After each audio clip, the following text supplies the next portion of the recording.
aqui no estúdio da TV Fortaleza, nós estamos recebendo o vereador João Alfredo, do PSOL. O vereador João Alfredo, nas últimas sessões, tem dado pronunciamentos na tribuna contrário à posição da OAB, que solicitou o impeachment da presidente, sem consultar os advogados. O vereador é advogado e também professor universitário. Vereador, obrigado pela sua presença. E por que o senhor é contrário a essa atitude que a OAB tomou? Bom, eu acho que a OAB ela errou duas vezes, pelo menos, né? E errou no método, né?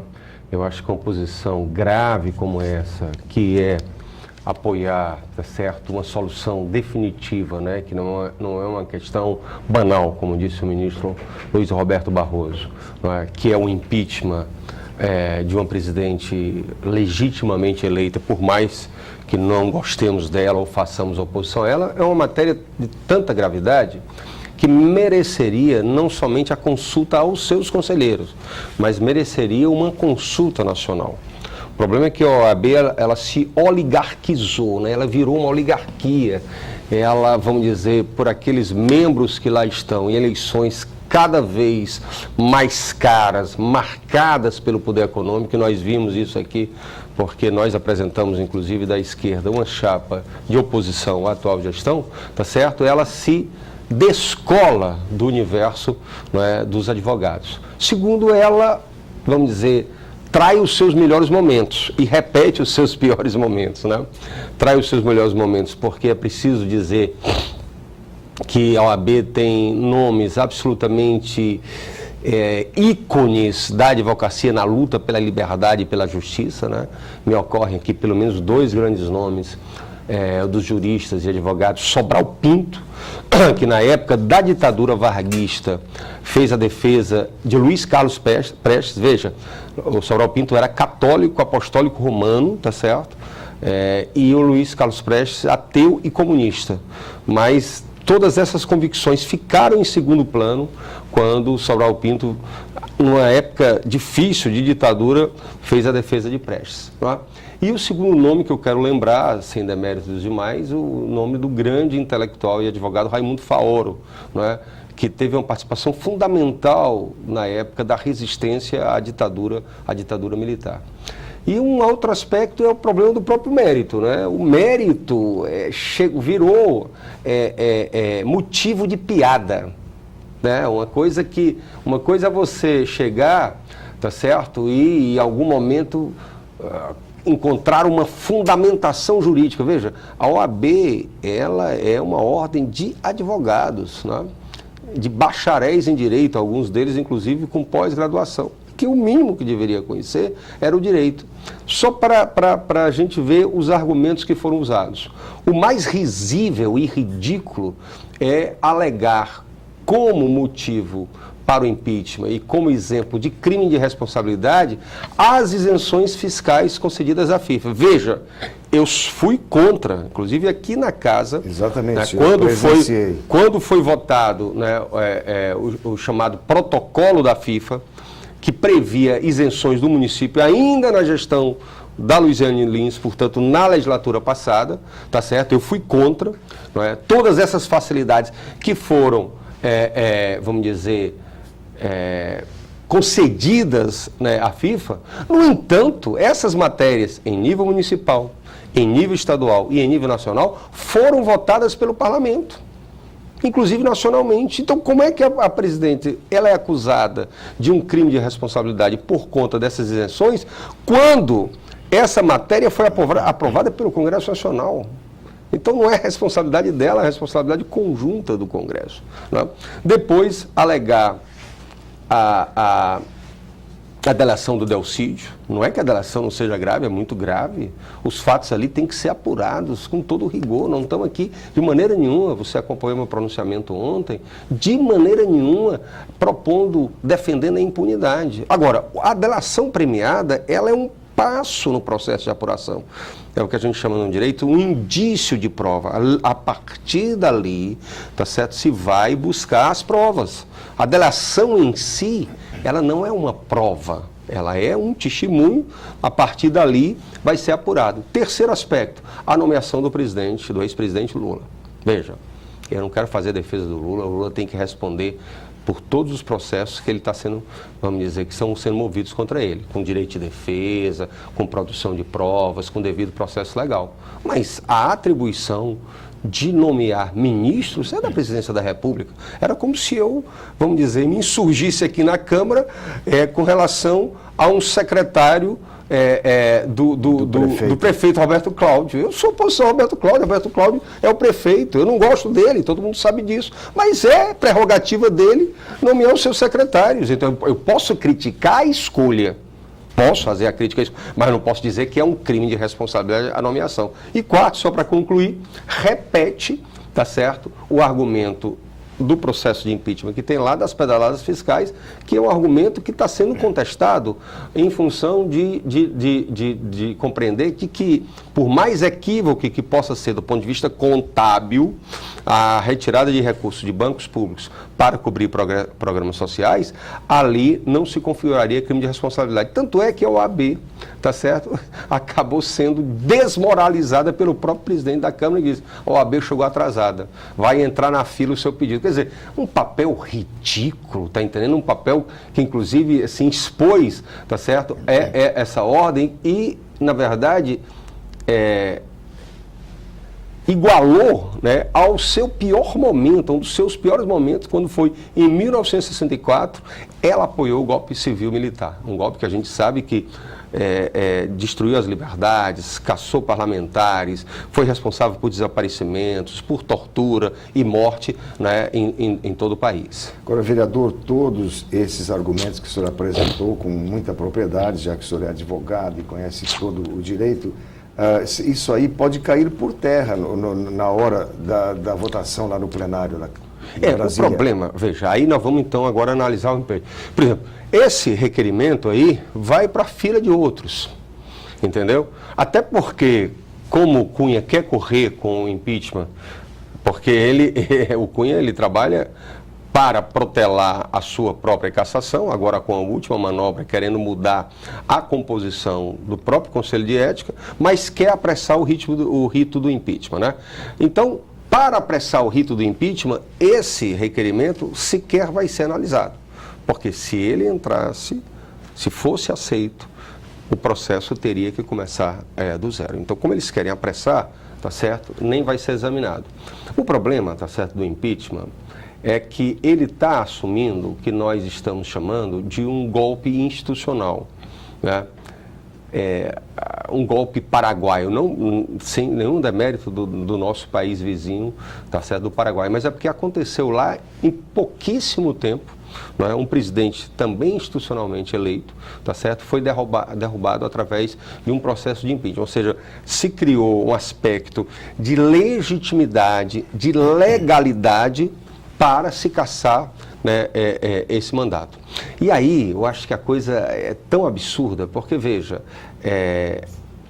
além de não se configurar, tá certo, o caso do impeachment, né, ou seja, do chamado crime de responsabilidade, o Congresso Nacional é um Congresso que vários dos seus parlamentares, inclusive membros, né, da comissão do impeachment, respondem a processos no Supremo Tribunal Federal. Mais da metade. Mais da metade, você lembra bem.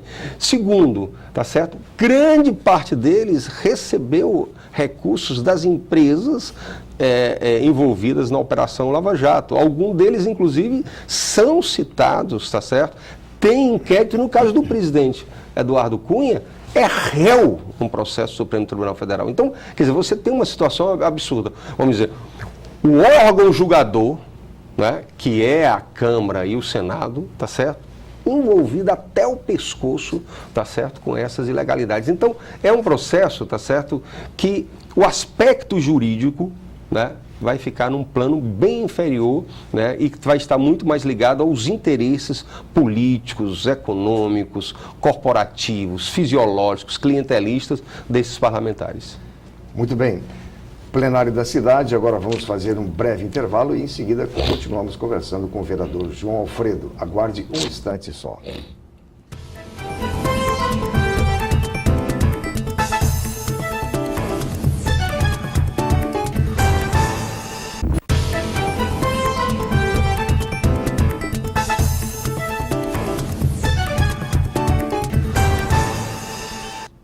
Estamos de volta com o plenário da cidade pela TV Fortaleza, a televisão da Câmara Municipal. Nós estamos entrevistando o vereador João Alfredo, do PSOL.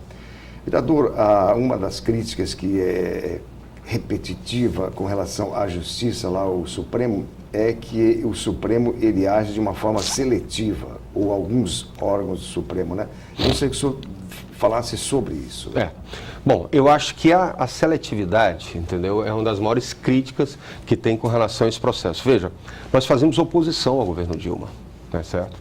Nós achamos, inclusive, que esse segundo governo dela é absolutamente desastroso, não é? Desastroso, principalmente por um ajuste fiscal que levou, né, ao desemprego de 10 milhões de trabalhadores. Mas não só, né? Compromissos com o agronegócio através da Cátia Abreu, tá certo? Não realização da reforma agrária, não realização, vamos dizer, de uma reforma urbana.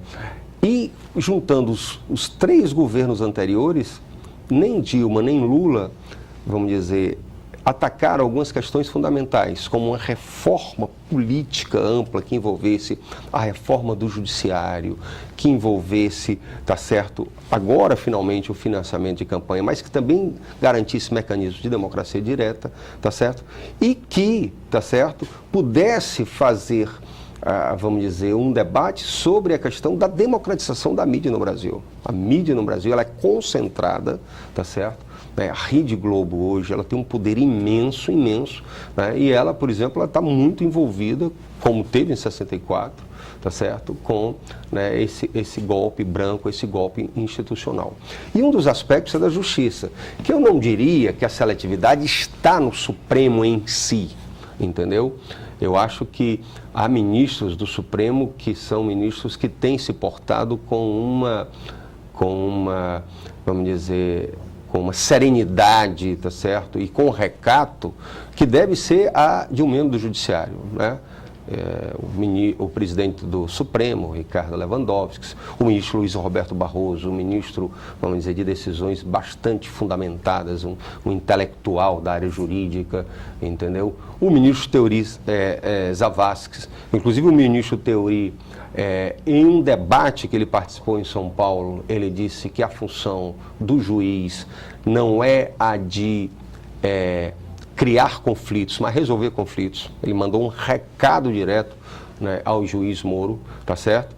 E, portanto, você tem uma configuração, vamos dizer, desse Supremo que funciona assim. Mas há no Supremo um ministro que funciona como um ministro ligado ao PSDB, como um líder da oposição de direita dentro do judiciário, tá? Que é o ministro Gilmar Mendes. O ministro Gilmar Mendes, entendeu? Ele não tem recato nenhum, ele não tem pudor nenhum, inclusive de ferir a lei da magistratura, quando ele adianta a posição dele no Supremo e depois decide sobre a matéria que ele já se pronunciou, porque veja, no momento em que ele, naquela época em que houve a nomeação do ex-presidente Lula pela presidente Dilma, ele fez um pronunciamento no Supremo. Depois, por sorteio, né, uma ação cai em suas mãos, inclusive de uma pessoa do instituto que ele preside, tá certo? E ele, às vésperas de um recesso, tá certo, concede, né, duas decisões altamente discutíveis, tanto a de impedir, né, a posse do ex-presidente como ministro, como de devolver, né, de definir que o processo dele se dê na comarca da Justiça Federal, na Justiça Federal de Curitiba com o juiz Sérgio Moro. E o juiz Sérgio Moro, entendeu, foi chamado a atenção pelo ministro Teori Zavascki, porque tomou uma atitude que aí, veja, a Operação Lava Jato, pela sua concepção, ela é muito importante, entendeu? Eu quero deixar claro isso, né? Porque ela desvendou um esquema de corrupção envolvendo empresas e empreiteiras que mandam no Brasil há muito tempo, a Petrobras e diversos partidos políticos. Não só o PT, o PMDB, o PP, mas também o PSDB. Qual é o problema? O problema é que essas investigações, elas se centraram no PT principalmente e deixaram de lado, né, o PSDB. Né? Não é que eu acho que não deva apurar, tá tá certo, os malfeitos e as corrupções cometidas pelos petistas? Absolutamente. Mas por que tantas vezes citado é o senador Aécio e nada acontece com ele? Né? Então, quer dizer, você tem uma seletividade, né? Ou seja, aqui eu apuro, aqui eu não apuro. Isso não é justiça. Né? Depois, as medidas que o Sérgio Moro tomou, tá certo, foram medidas políticas. Por exemplo, estava marcada uma grande manifestação a favor do impeachment no dia 13. É legítima a manifestação, não vou ser contra o mérito, mas o fato dessa manifestação é legítimo. O que é que o Sérgio Moro faz? A famosa condução coercitiva do Lula. Ora, a condução coercitiva pela legislação, ela é feita, quer dizer, você levar à força alguém para depor, quando essa pessoa se nega. Vamos supor que o presidente Lula tivesse sido citado, tá certo, intimado para comparecer. Não foi. E ele se recusasse. Nada, já foi levado à força, tá certo? Criou aquela comoção. Mas aquilo é porque estava próximo ao dia 13. E depois, ele não só grampeou, né, uma fala da presidente da República, ele não tem essa competência, e o ministro Teori Zavascki tratou disso, tá certo? Como ele divulgou às vésperas, tá certo, da nomeação, né, do ex-presidente como ministro. Divulgou um áudio da presidência da República. Alguém imagina, de sã consciência, gostemos ou não da Dilma, gostemos ou não do Lula, uma conversa particular do presidente Obama ser vazada pelo FBI ou pela justiça americana, ou do Putin na Rússia, tá certo? Sendo colocada na imprensa, quer dizer, um negócio absurdo, o cara avançou demais, entendeu? Porque ele diz assim, não, o ex-presidente não está acima da lei. Tudo bem, mas ele também não está acima da lei. Ele, como juiz, principalmente, tá certo? Ele tem que velar pela legalidade. Né? E quando ele não faz isso, eu também fiz esse pronunciamento aqui na Câmara, ele desmoraliza o Judiciário. O Judiciário é importantíssimo, inclusive, tá certo, para fazer essa apuração. A Operação Lava Jato. O que estão falando aqui, para concluir? O que estão falando? É que acontecendo o impeachment, o tema assumindo e o acordo com o PSDB, a Lava Jato vai ser esquecida. Por quê? Exatamente por causa da delação da Odebrecht, que aí não sobrou ninguém. Agora, vereador, fazendo assim um exercício de futurologia, o senhor acredita que no Congresso Nacional, né, Câmara e Senado, a Dilma vai sofrer impeachment? Sua avaliação, palpite. Bom, é difícil você fazer uma avaliação dessa, né? Porque, na verdade, o que menos importa na votação do impeachment são os aspectos jurídicos. Menos importa. Vamos ter clareza disso, na verdade, vai ficar vinculado, eu creio, a alguns fatores, né? Algumas variáveis. Quais são essas variáveis no meu entendimento? Né? Primeiro, os acertos já feitos entre o PSDB, o PMDB ou outros partidos para um governo. Porque, na verdade, o PMDB e nessa aliança com o PSDB, tendo uma expectativa de governar durante quase 3 anos, né? 2 anos e meio ou 2 anos, então ele já se aventa a possibilidade de eles estarem debatendo a formação de ministérios. Né? Então, o que vai ser acertado aqui terá um peso, né? Não só para atrair o PMDB, que já saiu e que vai para o impeachment, mas também outros partidos da chamada base. Em contraposição a isso, nós temos a velha política do toma lá da cá, que nós sempre criticamos. Aliás, o PT, ele, vamos dizer, é vítima, vamos dizer, dessa sua própria política de governabilidade.